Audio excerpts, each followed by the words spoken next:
Okay. Basically, others who we're going to talk about. Why did I pick this picture? This is a picture that was discovered recently in amazing mosaics in synagogue up in the north in the Galil near the Kinneret in a place called Hukok. It has crazy mosaics that we don't have anywhere else.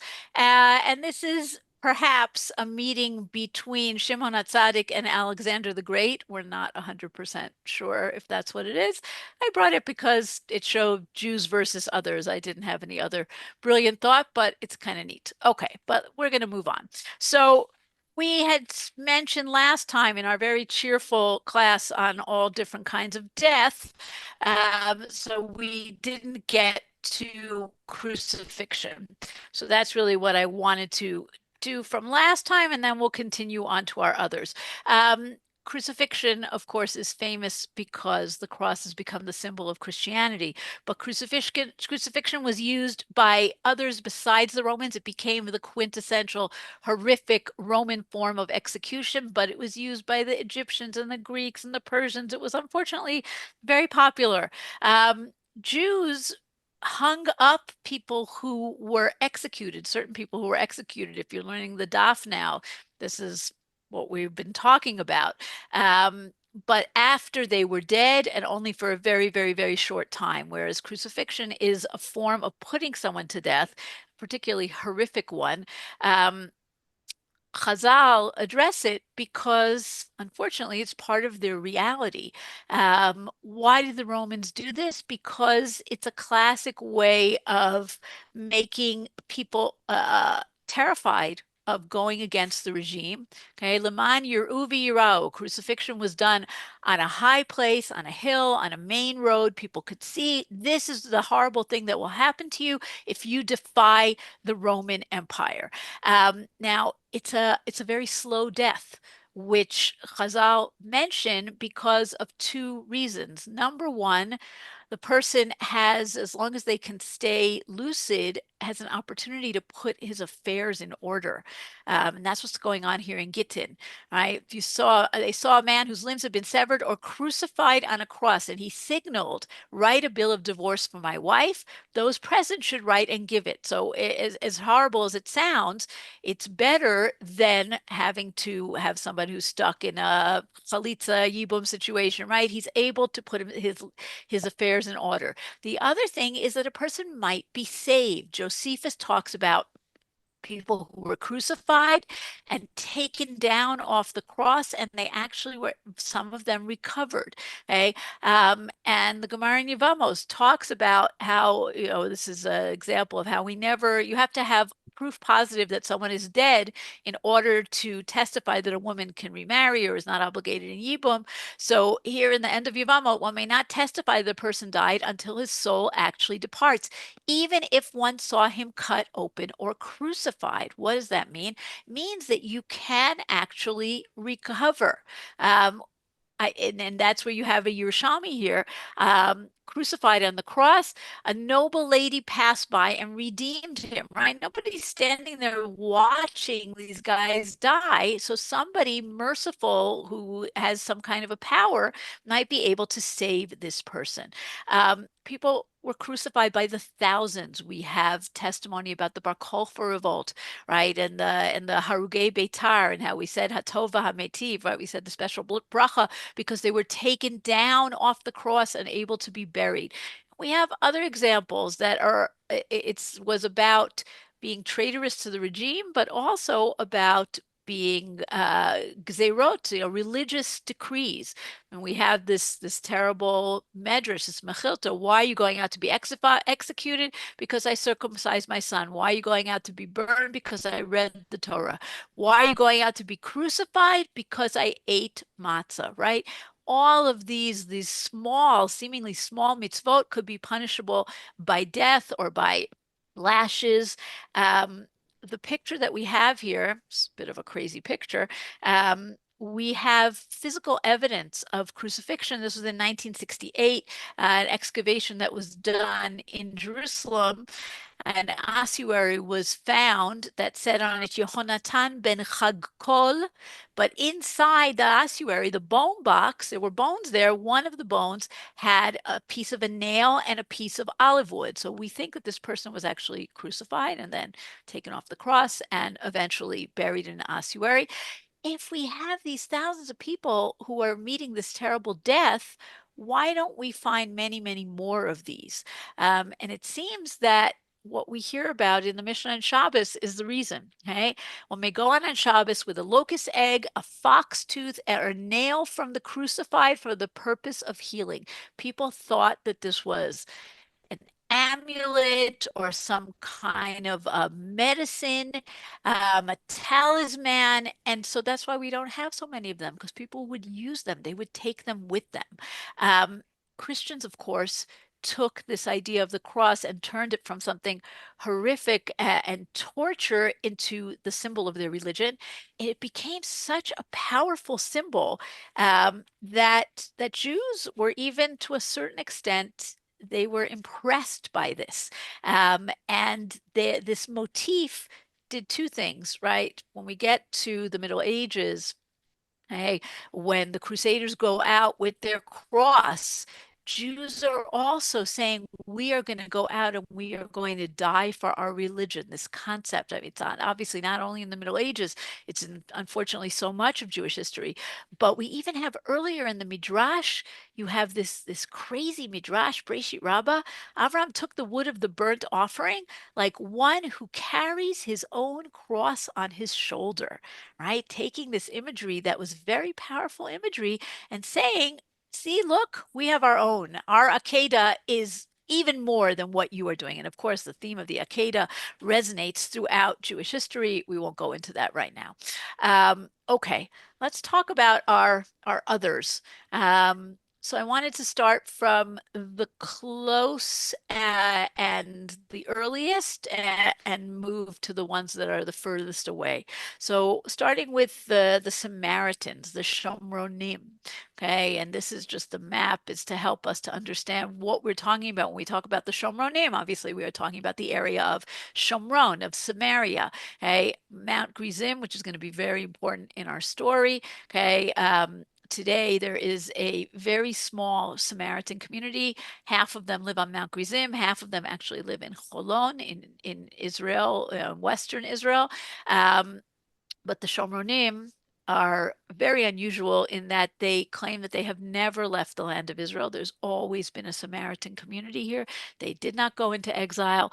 Our story about them is that these are the people who were brought in when the Assyrians exiled the 10 tribes. Okay, a story that we have in Sefer Malachim. Okay, what the Assyrians would do, this is, of course, before the destruction of the first temple. This is when the Assyrians conquer the north and then they come south to fight against Chizkiyahu. The Assyrians exiled the 10 tribes, but they brought in, they did a exchange of populations because that was the way that they could continue um, getting taxes and farming, etc. But they brought in people who were not connected to the land. And we know this from Assyrian Chronicles, but we also have it in our sources. The king of Assyria brought people from Babylonia, Kuta, Ava, Hamat, and Svarbaim. By the way, the rabbis called the Shomronim Kutim, also Shomronim, but mostly Kutim, because this is one of the places that they come from. And he settled them in the towns of Samaria in place of the Israelites. When they first settled there, they did not worship God, so God sent lions against them that killed some of them. They said to the king of Assyria, the nations that you deported and resettled do not know the rules of the God of the land. So the king of Assyria said, send there one of the priests you have deported, let him go and dwell there and let him teach them the practice practices of the God of the land. Okay, these people are living in Eretz Israel, but they're not keeping the laws of the Torah. And so God sends lions to attack them. And they say, oh, we don't want these lions to attack us. We want to know Mishpat Elokei Haaretz. Teach us the rules and we'll follow the rules. Chazal called them, besides Shomronim and Kutim, Gerei Arayot, lion converts. So while they may follow some of the Jewish practices, they are doing so insincerely, right? That's the idea. That's what's going on here. Later on in the time of the return to Zion of Shivat Zion in Ezra and Nehemiah, they want to join with us. We reject them, right? It's a whole complicated story. The Samaritans do not have that story. The Samaritans see themselves as the original Israelites. They come from the tribes of Ephraim and Manasseh, as well as from Levi. They have this great picture here is hanging up in the Samaritan Museum on Har Grizim. This is a family tree that goes from Aaron to the current high priest, the Kohen Gadol of the Shomronim today. So they believe that they are the true Jews. As we're going to see, this is true of all sectarian groups, and that we went wrong. First, we came to Shechem, to Har Grizim, right? We had the bracha and the klala and Har Grizim. Where did we go wrong? By taking the Mishkan and bringing it to Shiloh and ultimately to Jerusalem. But they believe that the holy place is Har Grizim. And when we left Har Grizim, we are the ones who went off the derech, not them. They are the true Jews, and they are the ones who are behaving in the proper way. Now, what do they do like us, and what do they do not like us, right? Take a look at this Gemara in Kiddushin. This is a great Gemara. The matzah of a Samaritan is permitted. A person can fill his obligation on Passover with it, right? The whole Shomroni Passover is fascinating. We're not going to go into it, but it's very interesting because they do a Korban Pesach, and it teaches us a lot about Korban Pesach in the Mikdash. But this is about matzah. Rabbi Eliezer prohibits it since Samaritans are not well versed in the details of the mitzvot. Rabban Shimon ben Gamliel says any mitzvah that Samaritans embraced and accepted, they are more exacting in its observance than our Jews. Okay, fascinating. They keep certain things better than the Jews do. So what do they have? They have the 5 books of the Torah with certain minor differences that are Grizim centric, okay? In Sefer Devarim, when it says God's going to bring you to the Makom Asher Yivchar, the place He's going to choose, in the Torah, it doesn't say that place. The Shomonim add in Har Grizim, Mount Grizim, okay? But they have, in most ways, the same Torah as us. They have the book of Joshua. They don't have the rest of Tanakh, meaning they don't keep the holiday of Purim, okay? Meaning they don't have the story that we have about the Gerei Arayot, okay? They believe in God, one God. They believe that Moshe was his prophet. They believe in a judgment day, sachar va'onesh, reward and punishment. They believe in the need to make a temple. However, okay, first, they believe the temple should be on Har Grizim and not in Jerusalem. Second, their interpretations of the laws are very different than the way Jews interpret the law. So just to give you a couple of examples, okay, when they don't wear tefillin, okay, they don't, and that's a similar thing with Karaites, with other groups. They don't believe that the totafot means to put a box on your arm and on your head. They don't have a mezuzah. Rather, they write psukim on the doorpost, right? That the words of God should be on your doors, above your doors. When they fast on Yom Kippur, everyone, babies that are weaned, fast, the elderly fast, the sick fast, everybody fast. This is perhaps what we're saying here, that they are more exacting in their observance than our Jews. There are many, many other distinctions. It's fascinating to hear their version of Torah Shebaal Peh, but obviously they don't accept the rabbinic Torah Shebaal Peh. When will they be received into the Jewish community? Says the Masechet Kutim, one of these small little Masechtot, when they have renounced Mount Gerizim and acknowledged Jerusalem and the resurrection of the dead. From then onwards, one who robs a Samaritan is like one who robs an Israelite. Now, in Second Temple times, the Samaritans and the Jews do not get along at all. In fact, it's dangerous. Jews do not travel from the Galil to Jerusalem through Samaria. They crossed over to the other side of the Jordan and they came back across by Jericho. There was a lot of conflict between the Jews and the Samaritans. But Chazal are very, very aware of them and of what they do. And we have a great Gemara. We have this in a few different places about writing. Okay, the Samaritans' writing is different than the writing, the Hebrew writing that we use today. And the Gemara in Sanhedrin says like this: Mar Zutra says, initially the Torah was given to the Jewish people in the Ktav Ivri, okay, the old ancient Hebrew writing, and the sacred tongue Hebrew. It was given to them again in the days of Ezra in the Ktav Ashuri, the writing that we use today, and the Aramaic tongue. Okay, because in the time of Ezra and in the time of Chazal, Aramaic is the language.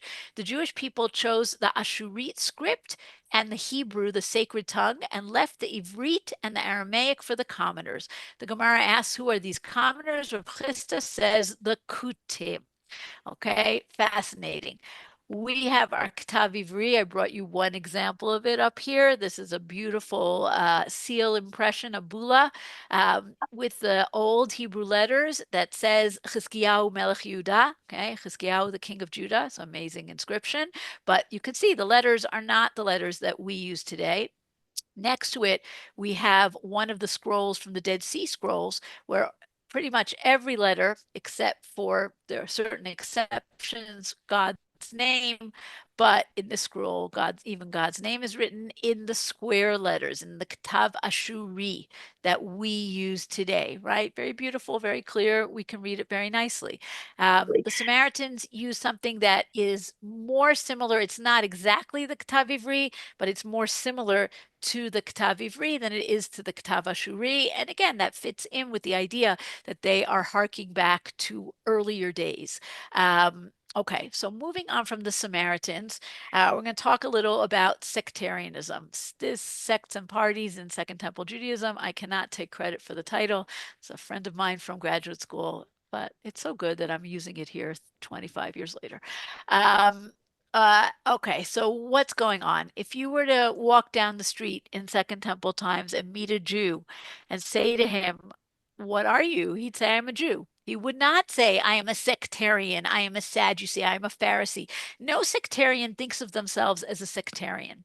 Okay? If you look at the quote here on the bottom, it's from the wonderful book by Shia Cohen, From the Maccabees to the Mishnah, a sect is a small organized group that separates itself from a larger religious body and asserts that it alone embodies the ideals of the larger group because it alone understands God's will. Okay, a sect is a small group, but it thinks it is the only group. It does not, it sees the other groups as illegitimate. By Cheney time, Second Temple times, we have numerous sects. Okay? The famous ones, the significant ones are the ones that Josephus talks about. We'll talk about that in a second.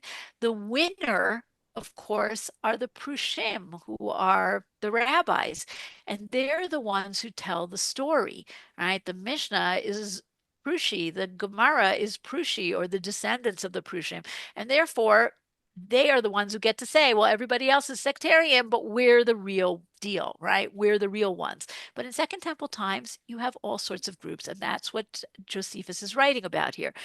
He places it, he is writing for a Roman audience, and he talks about it in philosophical terms because that's what the Greeks and the Romans understand. They don't understand halacha.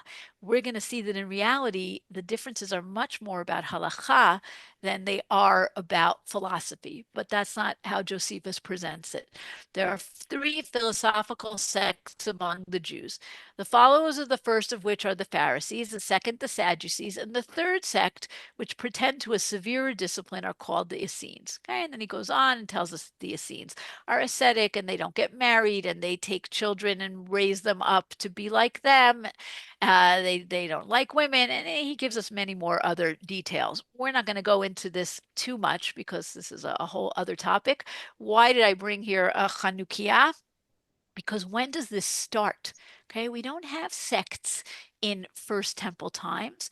We don't seem to have them in the beginning of Second Temple times. Yes, we have the Shomronim, but the Jews themselves seem to be more or less on the same page in terms of how they are following the law or not following the law. When does this rift happen? It's not 100% clear, but it seems to be happening around the time of the story of Hanukkah. Okay? Why do we say this? Because in the story of Hanukkah, the heroes are the Maccabees, right? And then the dynasty of the Hashmonaim. They saved Judaism on the one hand. On the other hand, they are seen as illegitimate. They're illegitimate as kings because they're not from the house of David. They're not from the tribe of Judah. They're illegitimate as priests because they have shed blood as Kohanim. They're legitimate as high priests, as Kohanim Gedolim, because they're from the wrong family. They're from the wrong dynasty. And the Essenes in particular write about this. They are not happy about it. The Tzdukim as well. How does a sect separate itself from the rest of the groups? Okay? In our case, we're talking about three main components. Okay? One is the temple, different, either doing the temple worship differently, like the Tzdukim, we hear about that in Chazal, or rejecting the temple, saying the temple is impure, is corrupt because these bad people are there. That's what the Essenes do. They go off to the desert. That's one separatist thing. Another one is being more or different about how you do purity. And we talked about purity last time and how significant it is for Second Temple period Jews. The Essenes' purity, they are obsessed with purity and they don't want to be next to anybody who's not pure like them. But probably the most significant way to separate yourself is through the calendar. Okay, so just the pictures here. This is a mikvah, one of the many mikvahot from Qumran, where the Essenes are. Okay, this is a picture of a sundial that was also discovered at Qumran. It's a very elaborate sundial. We don't 100% understand how to read it, but it seems to have different markings for different parts of the year. The Essenes have a completely solar calendar, right? The Prushim have a solar lunar calendar. And therefore, their holidays come out on different days. And by doing that, you have separated yourself, right? We have a very significant Mishnah in Rosh Hashanah where Rabbi Yoshua does a calculation based on his sighting of the new moon, and his Yom Kippur comes out to be a different time than the Sanhedrin. And Rabban Gamliel forces him to violate his Yom Kippur because having a different calendar means you are a breakaway sect. And Rabban Gamliel will not allow that. He will not allow Judaism to break away. Now, the rabbis in the sects, they're aware of them. We don't hear very much about them. And that's because of what I said, because the rabbis are the winners. Okay? But we do hear here and there. And the two examples I brought you here are exactly about what I said before, purity and calendar. Okay, so purity, we have the Mishnah in Masechet Yadayim, okay, where we have one of the few mentions by name of one of these groups, that's Stukim. Okay, the other places we hear about them are in the Beit Hamikdash, usually in Yuma and Sukkah. The Stukim say, "We complain against you, Pharisees, Prushim, because you say that the Holy Scriptures defile the hands, but the books of Homer do not defile the hands." Right? If you touch a Sefer Torah, your hands become unclean. But if you touch Greek literature, your hands don't become unclean. Rabbi Yochanan ben Zakkai said, "Have we nothing against the Pharisees but this? They say the bones of a donkey are clean, but the bones of Yochanan the high priest are unclean." Right? So he's playing along with them, but he's taking it to the absurd. Animal bones are clean. Kohen Gadol bones are unclean. They said to him, "According to the affection for them, so is their impurity, so that nobody should make spoons out of the bones of his father or mother." He said to them, "So also are the Holy Scriptures. The books of Homer, which are not precious, do not defile the hands, but the books of Torah do." Right? So he's outwitting them. Okay. Probably the most famous example that we have about calendar and the sectarians is about the Omer. Okay. The Stukim said, Mimacharat HaShabbat, which is what the Torah says. That's when you take the Omer. Mimacharat HaShabbat means the day after Shabbat, which is Sunday. Chazal famously say, Mimacharat HaShabbat is the day after the first day of Pesach, whatever day of the week that is. Okay, so what they would do is The Prushim would do this very elaborate cutting of the Omer, right? And it's almost like a parody. How would they do it? The agents of the court would go out the day before and tie the unreaped grains in bunches. All the inhabitants of the town would be assembled, so it would be reaped for the great demonstration. As soon as it became dark, he says to them, right, the guy in charge, has the sun set? Yes. Has the sun set? Yes. Do you have, is this a sickle? Yes, right? Magal zehain, magal zehain. In this basket, yes. In this basket, yes. On Shabbat, he says to them, on Shabbat, yes. On Shabbat, yes. Right? Shall I reap? Ha'iktzor, reap. Shall I reap? He repeats every manner 3 times. The answer, yes, yes, yes. Why? Because of the Baitusim, right? It's another name or another variation on the Tzdukim, who held that the reaping of the Omer was not to take place at the conclusion of the first day of the festival. We are going to show you that this is the right way to do it, whether you agree with us or not. Okay, now all of those sects, when the Mikdash is destroyed, we do not hear about them anymore. Okay, whoever survives the great revolt and the terrible tragedies of the destruction of the temple, basically the individuals survive, the sects do not survive. The Essenes do not regroup, the Sadducees do not regroup. Who survives? Chazal, the rabbis, okay, who then include everyone under a big tent with certain red lines, right? You have to accept the Torah Shabbal Peh of the rabbis, and you have to accept that there's Olam Haba, right? And all the other things we have in Kol Yisrael Yesh Lahem Chelek Olam Haba. The rabbis survive, but another group survives, and those are the Jewish Christians. Okay? The Jews who believe in Jesus as the Messiah, who still see themselves as Jews, and they are the guys that the rabbis have to push out of this big tent. Okay. And in those first early generations, it's a very dangerous thing because they are living together. Jews and Jewish Christians are living together. They are praying together. They are studying together. And so the rabbis have to create a fence between them. And we have certain sources about this. Some sources we don't have, or they don't appear in most Gemaras because they were censored in the Middle Ages. Today we're bringing them back. We're looking at the manuscripts. One of those censored Gemaras is this one in Shabbos. Okay, the first part is not censored, but the second part was. This is discussing what you are allowed to save from a fire on Shabbat. Okay, you can save Torah scrolls on Shabbat. What about? Okay, we have this strange phrase here, gilionim, which translates as blank scrolls or blank folios.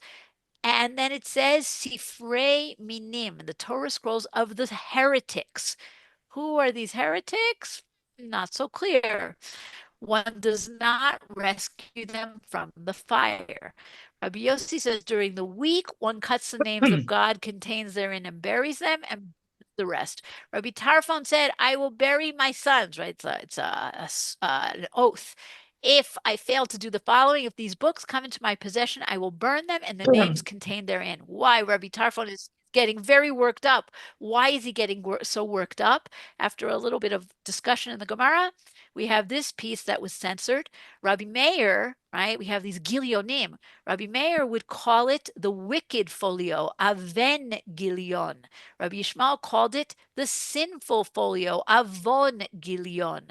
What is this saying? This is a play on evangelion. Evangelion is the Greek word for the Gospels. Hey, what are these books? These are books of the Gospels. These are books of the Jewish Christians writing about Jesus. These are the books that you can't save from the fire. Hey, written a little bit in code in the earlier part. In the later part, 100% telling us that these are the Christians. In order to keep these Christians out, as well as other groups that we don't like, Chazal institute the 19th blessing, right? What's the 19th blessing in the 18 blessings? Birkat Haminim. And we have various versions of it. This is a version that comes from the Cairo Geniza. Pay attention to what it says. La mishumadim al tihi tikva, right? Those who convert to another religion. Umachut zadon meherat ta'aker biyamenu, right? Get rid of the evil empires. V'hanotzrim v'haminim karega yovedu yimachu. The notzrim yimachu misefer achayim. We don't have this in our Birkat Haminim, but in earlier Birkat Haminim, we do have it, that we talk about the notzrim, the actual Christians. Christians also appear so close to Jews.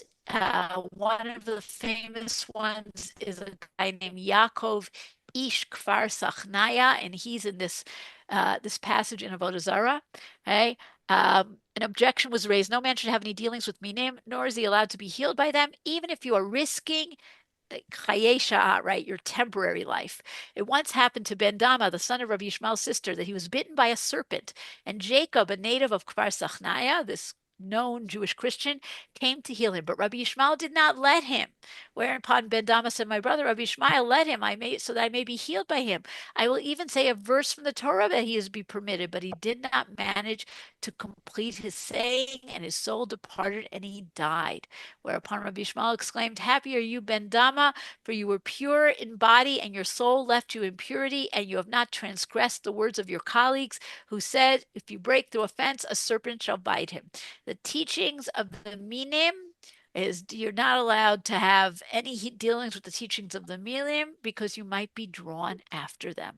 Okay, Christians maybe following in the footsteps of Jesus, maybe they were known as healers. Even in a case of pikuach nefesh, Rabbi Yishmael says, no, you cannot have anything to do with them because they are so close to you.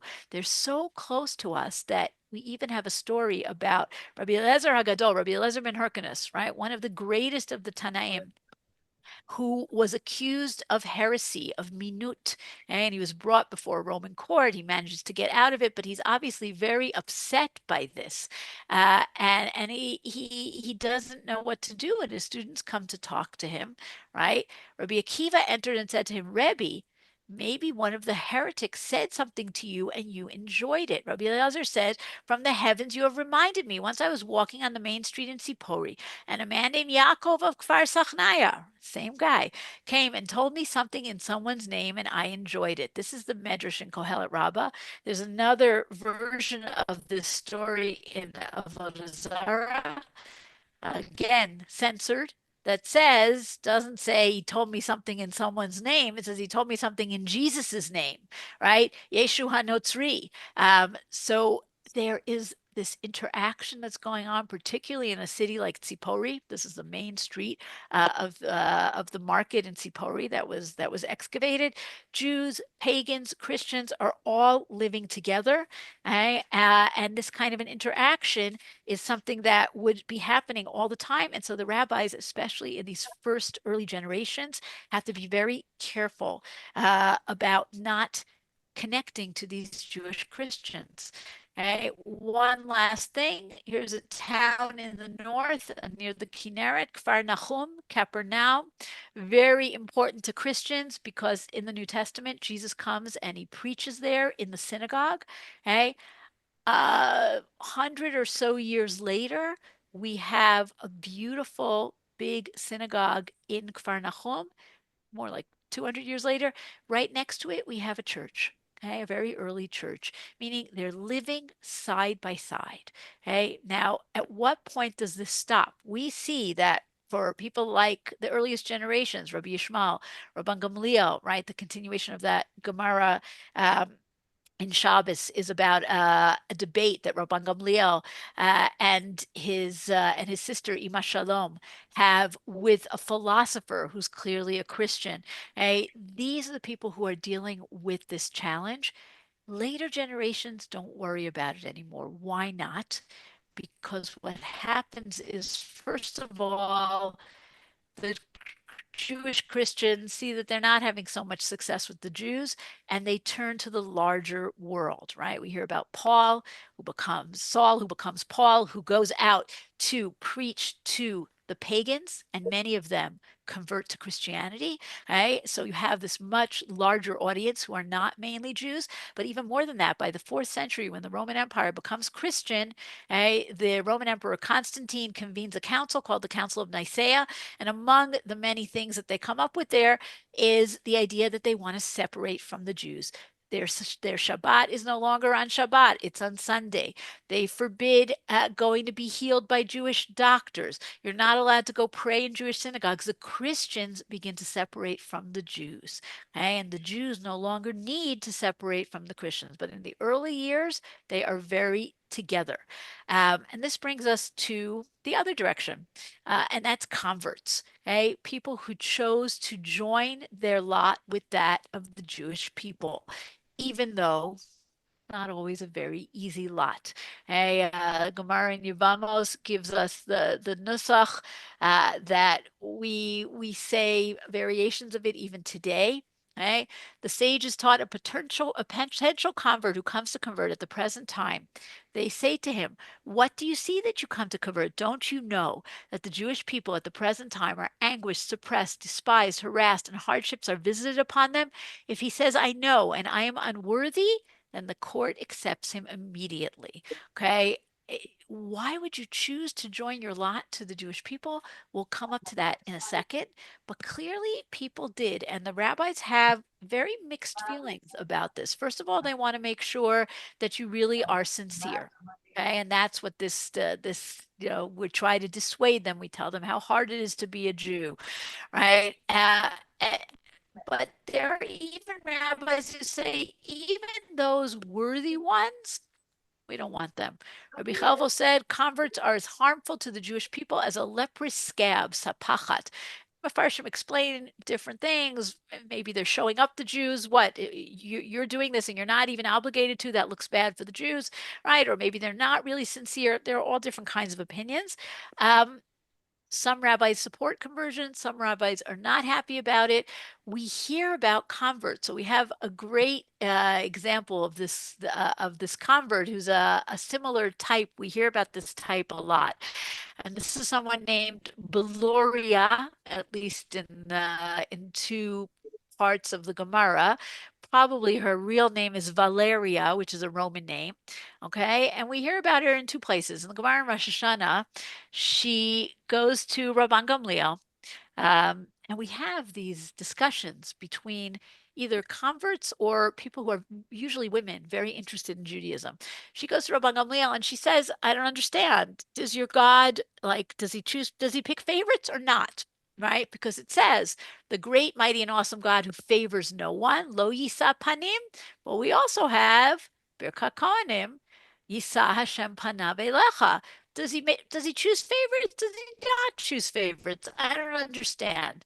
Um, Rabban Gamliel says to her, the answer is actually it's not Rabban Gamliel who answers her. Rabbi Yossi HaKohen answers her, and he says, you're right. It's a conflict, but when it comes to sins that people do against God, God can be nosei panim. God can forgive those sins. But when it comes to ben adam l'chaveiro, between people, then there are no favorites. Everybody's equal, and you have to go and you have to ask forgiveness from your fellow man. And this brings us to the idea of why are these usually Romans, usually women, interested in Judaism? Hey, we hear about a phenomenon. Josephus talks about it. Other writers talk about it in the Roman Empire called God-fearers. Okay? They might not necessarily choose to convert, but they are what we would call today philo-Semites, right? They are sympathetic to Jews. They believe in some elements of Judaism. They might take on something. They're interested in Judaism, and they have these conversations, right? We hear about these matronitot, these Roman matrons. This is why I brought these Roman ladies here, who go and talk to Rabbi Akiva or Rabbi Yoshua ben Hanania or various other people. They're curious. Why are they curious? Because Judaism offers them something that they can't get in the Roman Empire. Okay? The Roman Empire is a great place if you are male, have property, and are rich. For everybody else, even for wealthy women, okay, you essentially have no privileges, no rights. Everything is, you are subjected to that male propertied rich guy. Okay. Um, and everything in the Roman world is very, very, very beautiful on the outside, okay, but very shallow on the inside. If you look at Roman temples, right? There's a famous example in Beit Shan of a temple on the main street. It has this fabulous facade. It has nothing beyond the facade, and that's really Roman life. Their material culture is beautiful, is fantastic, but there's no spirituality. There's no hope of a better world. There's no hope of a just God, right? This is what she's saying. Is your God just, or is he like all these other gods that I know of that choose favorites, or like the humans that I know of that take bribes and choose favorites? And they see in Judaism something that is allowing them to see a better world. Now, what happens to all those people? What happens to all those people is that another religion comes along and says, yes, we also believe in a just God. We also believe in the next world where everything's going to be okay. We also believe in being kind to each other, but we don't have circumcision and we don't have all those rules about food. And who are those guys? Of course, those are the Christians. And Christianity takes off because people are searching. They are spiritually looking for something. And Christianity fills that need. Judaism had filled that need before, but was too difficult. Let's go back to our Valeria. Okay. She was clearly a wealthy woman um, who had connections to the rabbis, and she also had slaves, right? And we have this rather amusing story. There was an incident involving Gloria, the female convert, in which her slaves preempted her and immersed before her own immersion for her own conversion, right? These were very clever slaves. They understood they're goyim and she's a goy. If they become Jewish, she cannot own them. If she becomes Jewish first, no problem. And so they went and they became Jewish, and then she had to free them. The details came before the sages, and they said the slaves acquired themselves and became free men. Now, even the rabbis who accept the converts see them as, to a certain extent, outsiders. All right. So we have halacha in many cases, right, in terms of prayer, in terms of, in this case, mikra bikurim. Hey, these bring bikurim, but do not read the declaration. The convert, since he cannot say, which the Lord has sworn to our fathers to give to us. If his mother was an Israelite, he brings bikurim and recites. When he prays privately, he says, God of the fathers of Israel. When he's in synagogue, he should say, the God of your fathers, Elokei avotechem, right? Very harsh. He's accepted. He becomes a Jew, but he's still different. But something more positive, Gemara and Gittin talks about famous converts who reached the highest heights. Some of Haman's descendants studied Torah in Bnei Brak. Some of Sistra's descendants taught children Torah in Jerusalem. Some of Sancheriv's descendants taught Torah in public. Who are they? They are Shmaya and Avtalyon. So there are converts who could actually enter this inner sanctum of the rabbis, even if they are always considered different. Okay, let's do two more things, and then we'll look at questions, and we'll stop for today and do the rest next time. Okay, going from people who are kind of on the edges of Jewish life to people who are completely outside, and that's the Romans, and particularly Roman soldiers, the Roman army. These are definitely enemies, even to the Jews who are more pacifists or accommodating, accommodationist. Even they don't like, nobody likes the Roman army. Okay. But of course, the rabbis know about the Roman army. So we have this great phrase in the Gemara and Nazir: the Guliarim initiate the war, and the Giborim follow them and prevail. Okay, Giborim, we understand, heroes, warriors. Okay, what are Guliarim? Guliarim, like a lot of Latin and Greek words in Chazal. This is kind of a messed up version of the Latin word galliaris. Galliaris is a soldier, a common soldier, right? So the common soldiers, the infantry guys start the war, and then the generals come and they clean up, and they are the winners. So the rabbis know about these galliaris. Okay, there are many, many Roman soldiers stationed in the land of Israel because the land of Israel is on the border. That there are a number of important Roman legions. Roman legion is over 5,000 soldiers. We hear primarily about two different legions. One is the 10th Legion. If you look up here on this pillar, you can see where I underlined Legio X, the 10th Legion, FRE. FRE stands for Fretensis. Okay, every legion had a name. The 10th Legion, Fretensis, comes during the Great Revolt. Okay, and they stay, they don't leave. During the Bar Kokhba revolt, they need even more reinforcements, and a second legion comes. That's the 6th Legion, Legio 6, VI, right? Ferrata, their name is Ferrata. We have lots and lots of remains of these Roman legions, whether it's on Roman milestones, roof tiles, inscriptions, aqueduct pipes, right? They left their names everywhere. Each Roman legion has a symbol. Okay. The Fretensis Legion has the symbol of a boat, but it also has a symbol, you can see it very clearly here on this roof tile, of a wild boar. Chazal know that, and of course they see it as very, very symbolic, because here you have this, the trafest animal of all, of course, is the symbol of the Roman soldiers who are coming and defiling the Beit HaMikdash. We have this Gemara in Bava Kama, which says it's from the time of the Chashmonaim, but it clearly is referring to the Romans. As long as they occupy themselves with the temple service, right? This is advice that's given to the invaders. They will not be delivered into your hands, so you have to stop the temple service. The next day, they lowered down money in a box as usual, but this time they sent up to them a pig. The idea here is that the city of Jerusalem is being besieged, and the Kohanim would send out money, and the soldiers outside would send in animals. But instead of sending in a goat, a sheep, they sent up a pig. When the pig reached the midpoint of the temple wall, it stuck its hooves into the wall, and Eretz Yisrael quaked over an area of 400 parasangs by 400 parasangs. So the pig is coming and is taking over, and is attacking the Beit Hamikdash. What about these soldiers, right? Thousands of soldiers sign on for duty in the Roman Empire, sent far, far, far away from home. Very likely they're not going to ever come home again. They have to survive. Why do they do it? Is it worthwhile? Right? So some of them are doing it for the adventure. They do get paid, but we actually have a fascinating thing. We found a pay slip in the excavations at Masada for a soldier named Gaius Messius.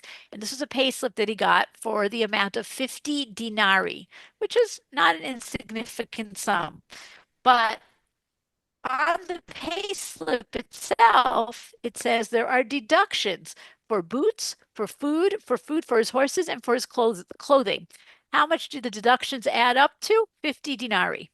So maybe not such a worthwhile deal in terms of making money. However, there were other opportunities to make money, among them looting, tax farming, right? We can understand why Roman soldiers were not particularly popular.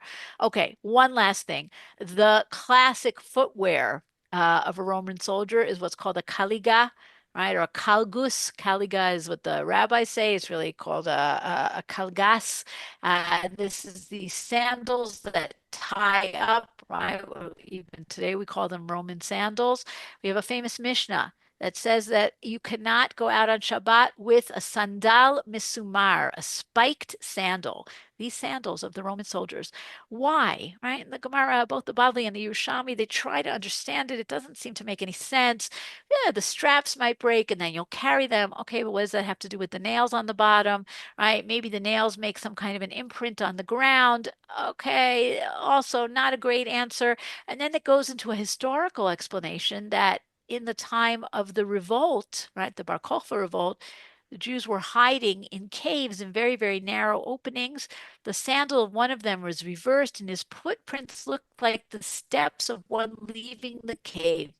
They thought one of them left and feared that their enemies saw him and were now coming upon them to attack. In their panic, they pushed one another and killed one another in greater numbers than their enemies had killed among them. Okay, so this terrible memory about these sandals, the rabbis say, well, we don't want you to wear them. Really? Does that make any sense? Why? Why would that make any sense? And why only on Shabbat? So an answer that's given, which I think is a good answer, right? One answer is Hanan Eshel says that sometimes these nails actually spelled out words, and when you walked, you were writing. But I think a better answer, which is also Hanan Eshel, he says that the rabbis didn't want us to wear shoes that are so associated with the evil Roman soldiers, right? Think of it as wearing Nazi regalia, wearing a swastika. This was such a terrible thing. They couldn't imagine a Jew putting on something like that. So, what does it have to do with Shabbos, right? Well, if you just say something nationalist, people might not do it. But if you attach something halachic to it, then they're more likely to do it. And people didn't have more than one pair of shoes. So when you say you can't wear it on Shabbos, you're basically saying you can't wear it. You're not going to buy a pair of shoes that you can't wear on Shabbos because you only have one pair of shoes. Okay, so that's the sandal misumar, also very much tied to the Romans and the Roman soldiers. Next time we'll get to the gladiators. Sorry, that's not what I wanted to do. Oh, sneak preview, spoiler. Okay, let's take a look at questions and comments for a minute. Jody Magnus is now lecturing on archaeology. Very nice. Yes, she is the discoverer of the excavator at the Hukok synagogue. Right, death and punishment and execution. Very, very difficult to read. We have a Gemara that talks about Alexander Yanai crucifying people. Yes, okay, this is something that is definitely all over the place. Why would the person being crucified divorce his wife? Because if she had to do yibum, right? We don't want her to have to do yibum if they don't have any children.